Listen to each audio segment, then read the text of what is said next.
Terima kasih sudah berkunjung. Oke, untuk kali ini saya akan berbagi skema untuk modifikasi sebuah las inverter ya. Di sini saya menggunakan Redbow. Dan Redbow ini saya akan modifikasi tegangan outputnya menjadi simetris untuk power supply amplifier. Dalam hal ini untuk supply power amplifier kelas AB atau yang biasa umum digunakan adalah SOCL ya, atau OCL. Kebanyakan yang jenis SOCL yang mampu disuplai sama 50 volt CT atau 60 volt CT ya. Nah, di sini saya akan modifikasi seperti apa skemanya. Di sini sudah terlihat ya, ada 109 volt ya untuk min ke plusnya. Nah, untuk itu saya ukur dulu apakah per CT-nya seimbang. Jadi sekarang saya akan coba ukur dari min ke plus.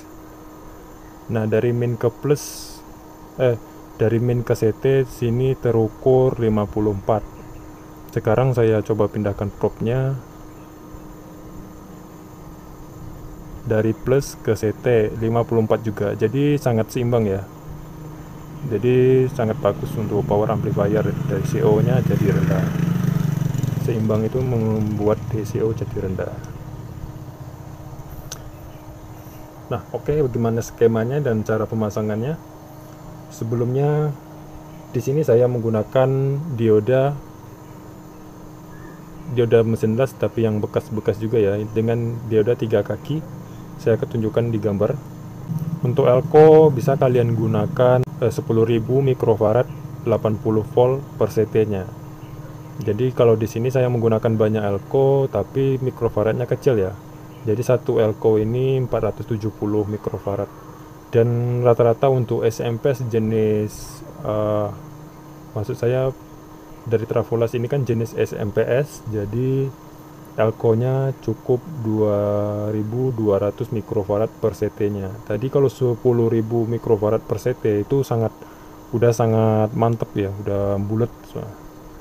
Frekuensinya udah tinggi, jadi nggak perlu elko yang berukuran terlalu besar.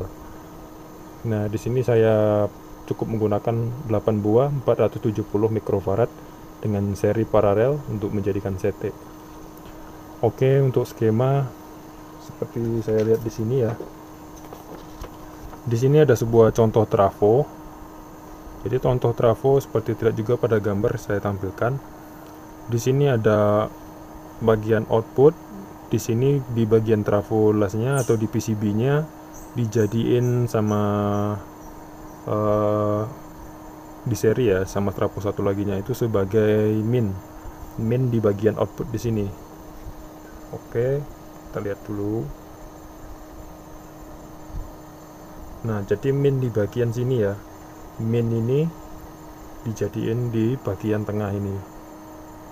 Nah, ini output liten primer ya, liten primer. Ini untuk sekundernya, sekunder itu di bagian bawah. Nah, di sini ada T1, T2, sebaliknya juga T1, T2, T3 dan T4. Nah, untuk kabel-kabel yang banyak ini ada 8-10 kabel ya. Untuk dioda 8 kabel, dan untuk out min 1 kabel, out plus 1 kabel. Maksud saya min sini adalah min di bagian sini ya. Jadi di sini 1 kabel, di sini 1 kabel. Kemudian untuk dioda masing-masing trafo seperti ini ya. Jadi langsung dari kaki trafonya, kemudian kita gunakan dioda eksternal. Dioda eksternal kaki 3. Ya, seperti ini. Nah, jadi kalau kita maksimalkan hasilnya, kita akan gunakan 8 buah dioda. Seperti di sini ya, 8 buah dioda ini untuk maksimal hasil 2 trafo. Jika kita hanya mengambil 4 buah dioda, berarti hanya 1 trafo. Nah, 1 trafo itu seperti ini ya. Sini 1, sini satu, udah dua output ya, dan di sebaliknya lagi ada dua output juga. Nah, untuk pemasangannya kita langsung di PCB ini aja ya. Oke, di sini ada PCB-nya. Di sini kita tinggal solder ya. Di sini sudah soldernya. Oke, di sini kita solder satu kabel berarti dua, kabel ketiga, kabel keempat, kabel kelima, kabel keenam, kabel ketujuh, kabel kedelapan. Nah, untuk plusnya langsung ambil di sini ya. Di sini output plus ini. Jadi output plus ini langsung kita solder di sini satu. Dan output CT-nya kita ambil dari sini. Di sini ada RSUN.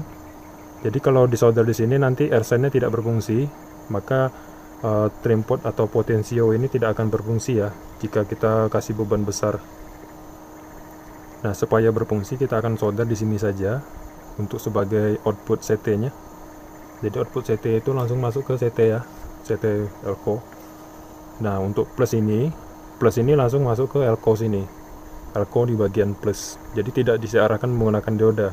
Karena di trafo tersebut sudah disearahkan ya di elko di dioda bawaannya. Jadi sudah ada dioda. Kita hanya menambah dioda di bagian output negatifnya. Jadi untuk negatif yang bawaan dari trafolas kita jadiin CT, negatif yang untuk minnya kita gunakan dioda untuk output negatif. Nah, tegangannya ya relatif ya, tergantung dari input PLN. Nah, seperti ini penampakan contoh PCB-nya dan pemasangan kabel ya. Jadi di sini ada kaki sini, dua kaki untuk pin 1, dua kaki untuk T2-nya. Nah, jadi mudahnya seperti ini ya kalau dirakit. Nah, jadi sini output min, CT, dan plus. Oke, saya rasa ini cukup mudah ya modifikasinya. Pemasangan T1, T2, dan T3, T4. Ini tegangannya hanya keluar 55 volt CT maksimal ya.